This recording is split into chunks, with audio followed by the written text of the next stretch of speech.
Herkese merhaba arkadaşlar, kanalıma hoş geldiniz. Yepyeni bir videoyla karşınızdayım. Arkadaşlar, bugünkü videomuzda Türkiye'nin güzeller güzeli Birce Akalay ve sevgilisi Hakan Kurtaş'tan yepyeni görüntüler geldi. Muhteşem çiftimizin Bodrum'da Çeşme'de tatil görüntüleri sosyal medya hesabından paylaşıldı. Ben de bu görüntüleri sizler için YouTube kanalımda video halinde sunuyorum.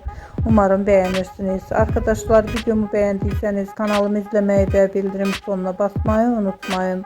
Şimdilik benden bu kadar olsun. Yeni videomuzda görüşmek üzere. Hoşça kalın.